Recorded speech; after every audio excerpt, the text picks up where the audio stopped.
Hey everybody, JCB here at the Awesomist. You're watching the Awesomist YouTube channel.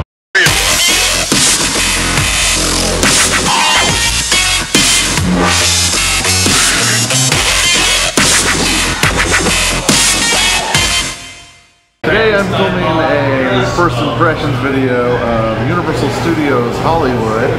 I've never been here before, but today we bought season passes, so let's check it out.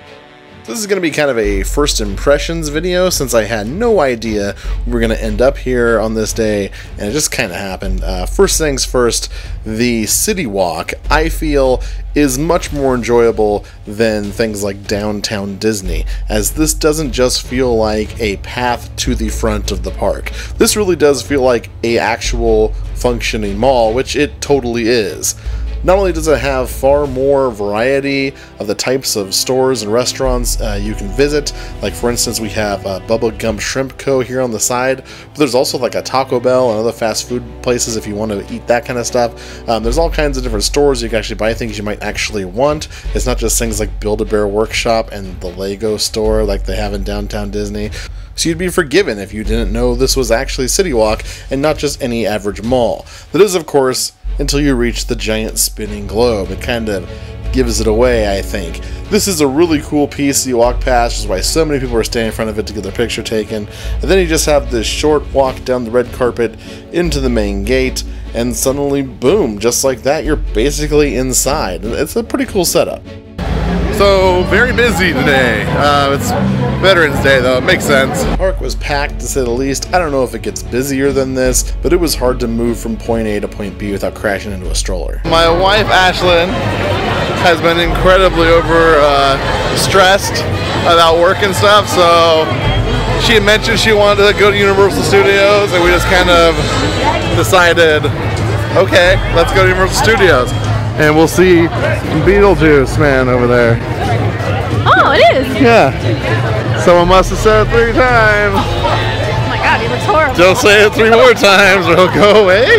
But we have no idea where we're going right now. We've never been here. We don't know where anything is. We're just wandering it in the lay of the land today. Yep. Yeah. Maybe we'll get under construction. Yeah. A lot of it seems to be under construction, or maybe that's just how they divide everything. I don't know. Harry Potter plays.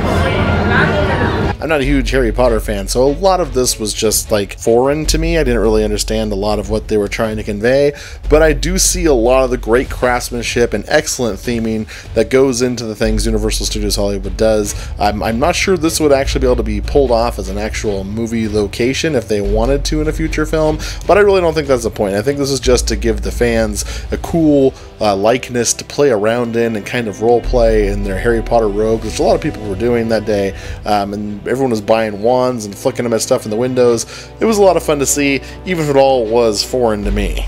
The narrow paths are, of course, movie accurate to a degree, but they also made traversing this area really frustrating and difficult, as just getting around all the strollers and people was tough. So we decided to get a butterbeer. How is it? That's really good. You want to try the foam? Sure. Oh, look! Look, get that. Do you like it? Yeah. Shove your hand up the owl's butt and it moves its head around. Oh my god. I think my head would move around too. The main attraction Harry Potter ride had a wait time of 275 minutes, so we put that off. Our first ride of the day is the Flight of the Hippogriffs. I don't want to spend more than 20 seconds on this ride because that's literally how long this ride lasts. You basically just go up a lift hill, go down a spiral, go up a banking hill, back to the loading station, and it's over. It's pretty much just a little kid ride. It was fun and it was themed really well, but not at all worth the 25-minute wait we had to stand in. Next up, we head to Krusty Land to ride the Simpsons Ride, which is, of course, a complete re-theme of the old Back to the Future ride, which I unfortunately never got to go on, as I had never been to Universal Studios Hollywood before today. This ride is pretty neat and again shows how much effort Universal Studios puts into their rides. The ride queue was about an hour long, but was decorated with all kinds of cool Simpsons stuff.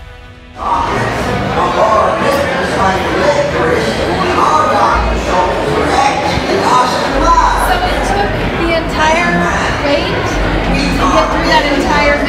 Yeah. So we are about to go on the Simpsons ride here at Universal Studios. Welcome to Krusty Land. I didn't even really mind the wait because there were so many cool clips from like the first 10 seasons of The Simpsons, which is when it was the best. Welcome to Krusty Land. May I deep fry your baseball cap? It costs $20 and is not particularly edible, much like all the other food I am serving. But you have to leave the park to eat something else, so we've got you there, my friend. There's like 7 or 8 of these little clips that play while you're standing in the last leg of the ride queue, and they're all pretty fun to watch, although the humor is a little more like the newer episodes of The Simpsons, which I personally don't find to be all that hilarious. Other than that, though, it was still nice and entertaining, a lot better than watching, you know, old Looney Tunes cartoons. The surrounding area of the park is all made up to look kind of like Springfield, which is cool. There's a Krusty Burger and a taco truck from the one guy in the bee costume. There's Moe's Tavern where you can buy like Duff beer and things like that. There's all kinds of carnival games and everything that are themed around the Simpsons characters. Lots of big plastic statues of like Chief Wiggum and the other 2 cops. All kinds of really cool stuff to look at and enjoy. And if I had more time and there was less people, I might have taken some pictures and looked around a little more here. So so long escalator right here behind? Yeah. Looks like you're going straight down. This escalator ride to the lower lot is actually kind of trippy and plays a number on your brain, making you feel like you are staring straight down at 90 degrees. But once we were in the lower lot, we decided to go right to the Jurassic Park ride, which is something I wanted to ride since I was a little kid, and I was a little disappointed as it hasn't been updated in a long time, probably since I was a kid. Then of course you go into the gift shop, which looks exactly like the gift shop towards the end of the movie, which is probably my favorite part of this whole ordeal. This was like stepping right into the screen, into that scene of the movie. It was fun. Next we went next door and got some food from the Jurassic Park themed cafeteria place. The food was okay. I am not a fan of turkey legs, and I only remembered that after ordering one. But the cafe itself looks just like the cafe out of the movie, which made up for it. Next, we decided to go on the Mummy ride, which we were at first a little confused about. We couldn't tell if this was themed after the new Tom Cruise Mummy movie, or maybe the Dwayne the Mummy Johnson Mummy movie, or maybe just the old black and white Mummy movies, which seems to actually be the case. I think this is themed after just the general idea of the Mummy and not any particular movie, which is good, because I think if Universal Studios had invested millions of dollars in redoing this ride for the Tom Cruise version of the Mummy, they would have been very disappointed with those box office returns. Not that they're not disappointed with the whole Dark Universe turnout as it is. I'm sure that's still going forward, right? The ride itself was actually pretty fun. It's basically a roller coaster in the dark, and there's some cartoony images that kind of fly towards your face, and at one point you're launched backwards. But yeah, it was a lot of fun. I enjoyed it. So we just went on Jurassic Park, the ride, and the Mummy ride, and I think the Mummy ride's better. I feel like Jurassic Park needs to be updated badly. We then headed over to Shaky Cam the movie, the ride, also known as Transformers the movie, the ride, I guess. I am not a big fan of these movies. I always end up leaving them with a massive headache and a feeling of motion sickness from all the shaky cam. Speaking of feeling like you need to throw up, this loud humming sound plays through most of this ride's queue. It's very loud and very, very annoying. The story to this ride is pretty basic. You're inside of a secret military training base. It gets invaded by the Decepticons, so you have to ride inside of a Autobot carrying the last shard of the Allspark, and it's basically a 3D movie that shakes and rumbles and moves around. We didn't arrive at the park until 4 in the afternoon, and at about 9 o'clock the park was closing. That's when the app alerted us that the wait time for the Harry Potter ride was now down to less than 10 minutes, so we decided, heck, why not go on? We walked the entire line queue, which is huge, by the way, absolutely gigantic, in about 3.5 minutes. I'm going to go ahead and let this play out in real time so you can see most of the line queue and how we walked through it.